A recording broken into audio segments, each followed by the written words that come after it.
Você ouve agora Engenharias Uniaraguaia, programa oferecido pelos cursos de Engenharia Ambiental, Agronomia e Engenharia Civil do Centro Universitário Araguaia. Olá, queridos ouvintes do podcast das engenharias. Eu sou a Angelina e o tema que nós vamos abordar hoje é o uso de drones na agricultura. Para falar um pouquinho desse tema com a gente, eu tenho aqui dois convidados, o Carlos e o Augusto, que atuam nesse mercado, né? Eles possuem uma startup voltada para atender esse mercado, né? Que está crescendo cada vez mais. Desde já agradeço por terem aceito o convite, por estarem aqui hoje. Eu vou pedir para vocês se apresentarem, né? Falar um pouquinho de vocês, da trajetória, o que vocês fizeram para estar aqui hoje com a gente. Pode começar, por favor, Carlos. Maravilha, maravilha. Satisfação demais, gigantesca que está aqui com vocês. E justamente, a gente começa com um drone de pulverização em 2010, né, Augusto? 2010, já estudando essa tecnologia aí que poderia estar vislumbrando os primeiros protótipos para lá em 2020 a gente ter acesso ao primeiro modelo de drone aí do mercado. Um drone de 10 litros, que aí a gente já começou a tentar colocar ele para rodar, ver o que ele tinha de funcionalidades, e de lá para cá a gente foi caminhando. Ah, perfeito. E você, Augusto? Tudo bem, pessoal? Boa tarde. Meu nome é Augusto, sou engenheiro agrônomo, coordenador de operações agrícolas da Argos, né? Eu já vinha trabalhando nesse segmento também junto com o Carlos, numa empresa. A gente veio vendo os principais desafios. Quando a gente entendeu o que realmente era, a gente montou a nossa própria empresa para atuar nesse segmento. Não, e é muito bom ter vocês aqui para debater esse assunto com a gente, porque é um mercado que tem crescido cada vez mais. Hoje em dia a gente não consegue falar de agricultura sem pensar já nessa automação, nesse novo método de fazer aplicações mais eficientes, né? A gente tem um melhor rendimento por área e pensando também no custo-benefício disso, né? Então, é um combo de coisas, um combo de benefícios que a gente tem visto crescer no mercado constantemente. Para a gente dar início nesse debate, eu gostaria que vocês falassem um pouquinho de quais os usos que a gente tem do drone na agricultura, né? Ou na pecuária. Vocês explicarem um pouquinho qual a forma de atuação desse tipo de tecnologia. Maravilha. Nesse sentido, que a gente pode tem dois tipos de drone, né, para a gente estar utilizando na agricultura. Nós trabalhamos com drone de pulverização, mas também pode ser utilizado os drones para fazer mapeamento. Os dois trabalhando em conjunto justamente para proporcionar para o agricultor hoje e para o pecuarista uma agricultura de maior precisão, quando que se fala na aplicação de defensivos. Perfeito. Drone de pulverização, atualmente só líquidos ou não? A gente consegue fazer uso de outros tipos de solução? Bom, a gente tem, no princípio dos drones de pulverização, a gente consegue estar fazendo o controle com defensivos, que seria a parte líquida, né? Também tem uma dispersão de sólidos, que hoje a gente já consegue fazer semeaduras de semente, tá adubando, fazendo a parte de sólidos, tudo com o mesmo equipamento. Então, a gente fala de duas tecnologias aí que entregam a parte sólido e a parte de líquidos. Perfeito. Em relação à autonomia, a gente sabe que a capacidade de carga de um drone é muito menor do que a de um autopropelido, né, do que de um pulverizador de barra, mas a gente consegue ter uma boa vazão, né? A gente consegue fazer aí uma alta quantidade de hectares, né, por exemplo, por minuto, né? Então, essa automação dele a gente consegue otimizar. Como que funciona isso? Qual a média? Ou depende do modelo? Como que é? Esse é um ponto muito bom porque a gente já vem para desmistificar muita coisa e falar a realidade. Então, todo drone que você vai ver aí de 10 litros, hoje a gente tem de 10 litros, 30 litros, 20 litros e 40 litros de capacidade. Todos eles vão voar em 10 minutos. E aí, nesse sentido, eu vou deixar alguns comentar mais, mas a ideia é o quê? A gente trabalha com ultra baixo volume. Então, as vazões são diferentes das vazões do uso convencional, dos terrestres. É isso mesmo, Augusto? Sim, a gente tem a tecnologia já usada pelos equipamentos terrestres, onde a gente tem um tipo de vazão. Por exemplo, os autopropelidos aí trabalham com vazão de 100 litros. A aviação em si, que são os aviões, né? Vazão de 50, 30 litros por hectare. Quando os drones chegaram, a gente começou a falar em ultra baixa vazão, de vazão de 7 litros por hectare, 10 litros por hectare. Aí que chegou aquele dilema, o produtor falou, mas joga muito pouco, isso não vai funcionar. Mas a questão é que o veículo é a água. A água não vai interferir na minha qualidade de aplicação. Quando a gente trabalha um bom adjuvante, uma gota certa, um bom horário de aplicação, a gente consegue entregar até um resultado melhor com as vazões ultra baixas. Perfeito, até porque quando a gente está falando do drone sobrevoando, a gente sabe que tem ali uma talvez melhor aderência do produto justamente pela movimentação dos ventos, né? Então, você acaba fazendo com que aquela gota ela atinja regiões da planta de forma mais eficiente, é isso? Isso, porque hoje a tecnologia, quando o drone começou, ainda a gente trabalhava com bico mecânico, que a gente teria que trocar para leque, para cônico, de acordo com a recomendação. Hoje a gente já está com a tecnologia bem mais evoluída. Eu consigo simular a gota que eu quero durante a operação.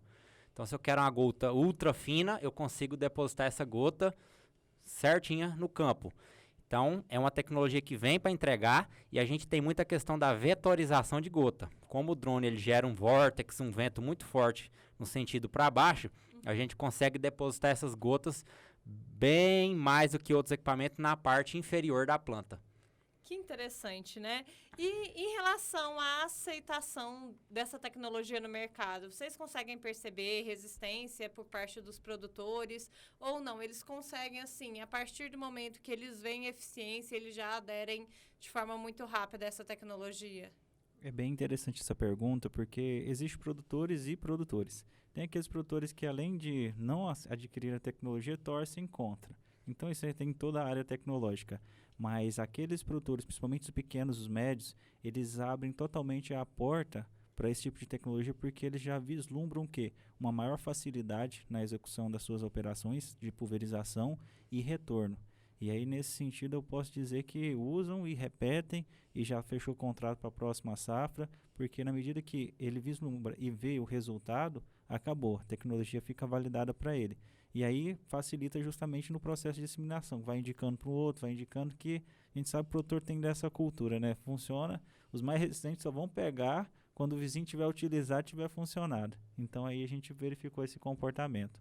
Exatamente, é o produtor São Tomé, né? Tem que ver para crer e aderir. Justo. E tem algum perfil, assim, algum padrão? Você até comentou em relação a pequenos e médios, né? Ter uma maior aderência. Como que é o perfil desse produtor que aceita esse tipo de tecnologia? Bom, o que acontece? A gente fala de pequeno e médio produtor, mas foi quando a gente começou a se comportar no mercado, a gente viu que o maior acionamento era de pequenos produtores. Por que eles estavam acionando? Justamente pela falta de prestadores de serviço. Não tinha ali um cara com um trator para socorrer no mesmo momento. Então, eu tenho um drone que eu coloco ali numa picapezinha pequena, vou lá e atendo no momento que ele precisa. Então, ele foi mais pelo um socorro, não porque ele acreditava demais na tecnologia. Depois que ele começou a ver os resultados, esse produtor já é um produtor fixo e apto à tecnologia, porque ele está vendo o resultado, ele vê ali, ele faz a gente mostra o cálculo de amassamento, o cálculo que ele não vai compactar a área, o cálculo que ele não vai disseminar doença na lavoura por rodado de trator.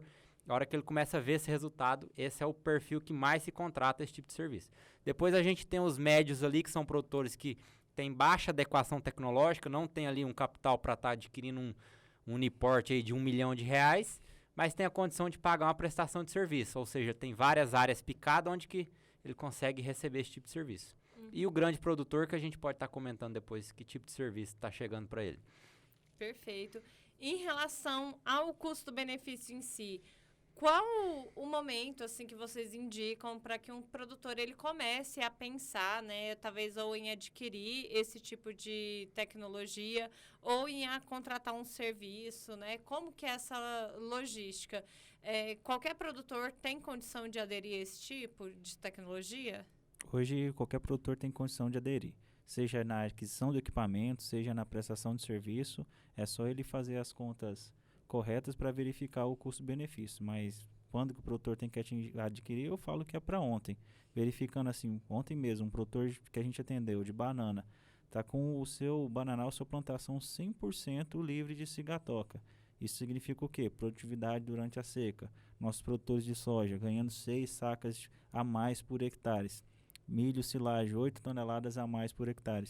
Na medida que a gente viu os resultados sendo comprovados e voltando na pronta com retorno de custo-benefício, é uma tecnologia que vem para agregar. Agora, se ele vai comprar ou prestar serviço, ele tem que ver justamente a sua realidade. Por vezes, um produtor maior pode estar comprando equipamento, né? Mas um produtor mais com menor capacidade pode estar na prestação de serviço e ainda assim vai ter um retorno interessante. É muito interessante se falar sobre isso, porque toda conversão é feita em sacas, normalmente por hectare, né? E quando a gente começa a pensar que você vai ter uma economia de 6, 7, 8 sacas em um hectare, você estende isso para toda a sua área, você começa a perceber, poxa, olha, é um bom caminho para eu começar a desenvolver, né? Talvez seja esse o futuro da agronomia, né? Pensando em relação à aplicação, qualquer pessoa, se eu quiser ir lá hoje, comprar um drone, eu tiver capital para isso, quero comprar para começar a aplicar, eu consigo sozinha fazer esse tipo de aplicação ou eu preciso de uma informação básica? Como que é essa iniciação? Esse eu vou deixar o nosso coordenador de aviação agrícola comentar sobre a formação. A gente fala da facilidade de qualquer alguém adquirir um drone, porém a gente sabe que exige uma especialidade técnica alta. Não que a pessoa tem que ser, a gente preza aí por ser técnicos da área, engenheiro agrônomo, mas e o produtor com baixo conhecimento aí na área em si de defensivos, ele consegue fazer? Sim, a gente tem treinamentos de drone hoje, que é de operação, e temos treinamento que se chama CAR, que é para operação e condução de defensivos agrícolas. E algumas NRs que tem esses cursos aí oferecidos pelo Senar para estar ajudando. Por quê? Não envolve só ligar o equipamento. O equipamento em si é muito fácil de aprender. A tecnologia, quem conduz um celular hoje, Android, iOS, vai conseguir operar um drone. Porém, a gente fala que o operacional que é o complicado. O que é o operacional? Tecnologia de aplicação, eu entregar uma boa qualidade, saber conduzir misturas de cauda. Todo esse processo agronômico para entregar resultado é onde a gente preza que a pessoa tem que investir no conhecimento para não fazer um serviço de má qualidade e o drone ser culpado por não ter entregado o resultado. Perfeito. E aí, se a pessoa ela quer fazer essa formação, ela vai contratar esses cursos, vai fazer lá toda a sua formação, e aí ela precisa tirar algum registro? Como que é? Porque a gente sabe que tem uns planos de voo e você precisa de alguma liberação para sobrevoar a sua área ou não tem esse pré-requisito? Hoje, a primeira certificação que a pessoa que quer trabalhar na área tem que buscar é a certificação CAR. É como se fosse, eu faço analogia como se fosse a carteira de motorista do piloto de drone. Por exemplo, o Augusto tem uma certificação que está maior do CAR, que é a do coordenador de aviação agrícola. O CAR foi feito especificamente pelo Ministério da Agricultura para todo esse processo de pulverização com o drone, né? Então, para você estar atuando como piloto certinho na área. Então, essa é a primeira certificação que você tem que buscar.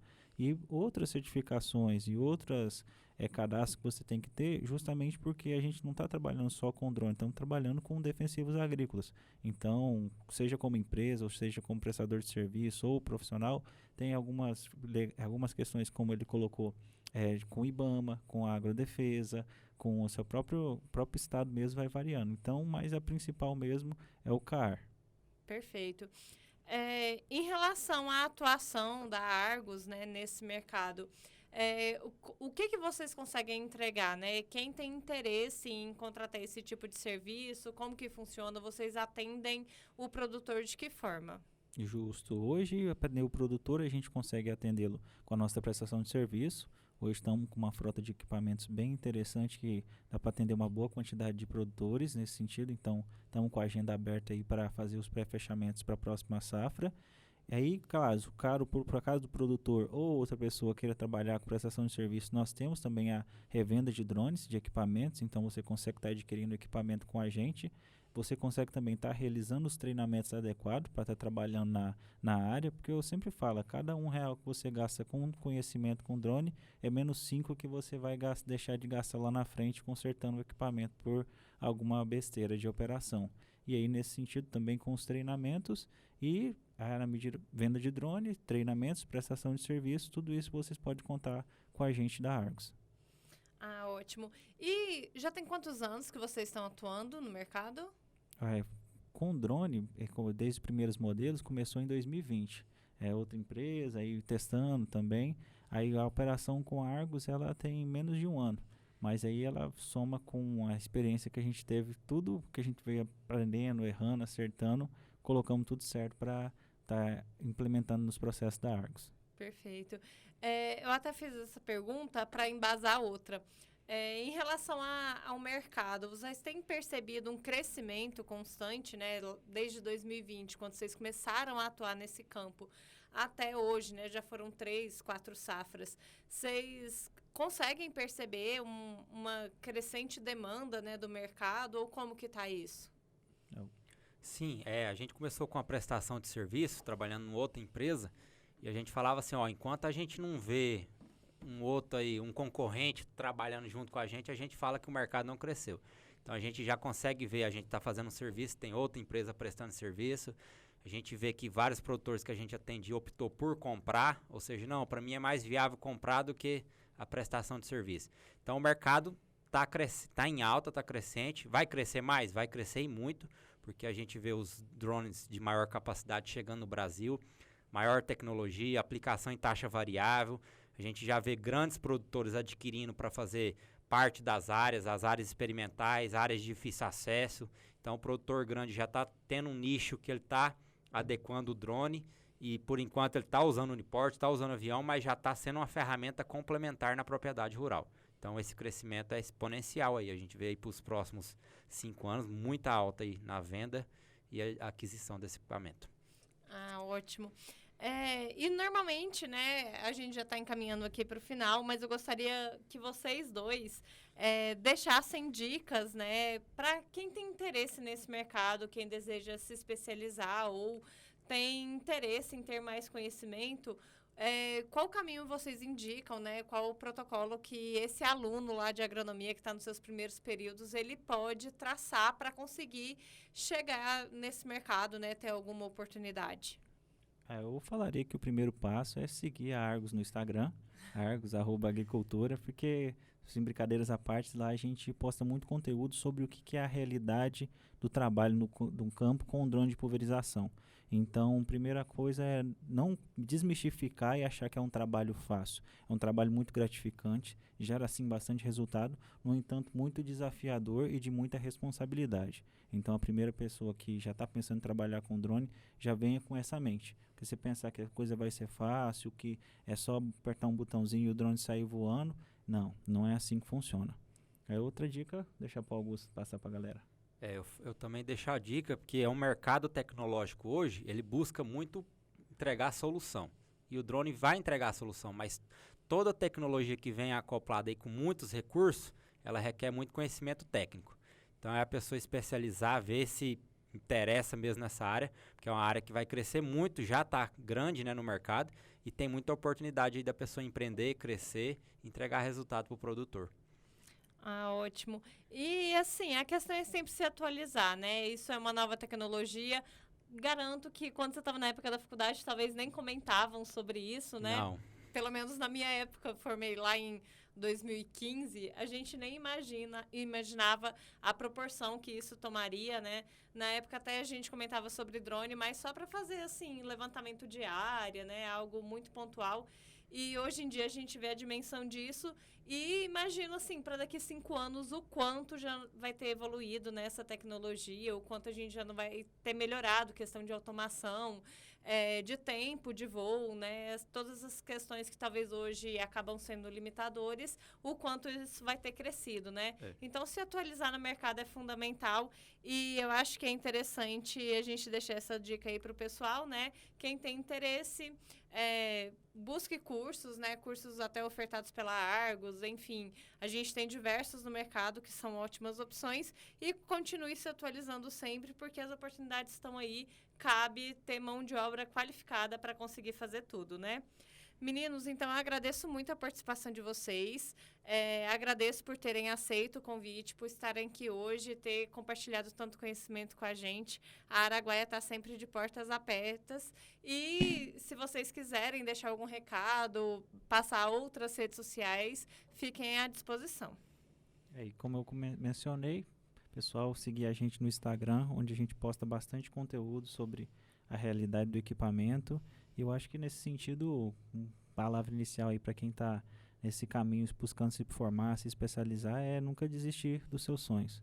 Na medida que há pouco tempo atrás, tudo que a gente tem hoje com a Argos era só uma ideia, trabalhar muito, trabalhar sério, acaba que você acaba conseguindo, há um resultado. Em nome da Argos eu agradeço pelo convite também e quero deixar a mensagem seguinte: a tecnologia está aí, independente se a gente tem interesse ou não, uma hora a gente vai topar com ela no campo, né? Então, que a gente tenha pelo menos um conhecimento básico, entender mais, ler sobre essa tecnologia, para a gente estar lidando com ela. Querendo ou não, a gente vai topar com ela no campo aí, no futuro. Exatamente. E para você que ficou com a gente até agora, agradeço pela parceria de sempre, por sempre estar nos acompanhando. E para saber tudo o que a Uniaraguaia tem preparado para vocês, nos siga no Instagram pelo @agrouniaraguaia. Nos vemos no próximo episódio e até mais. Tchau, tchau.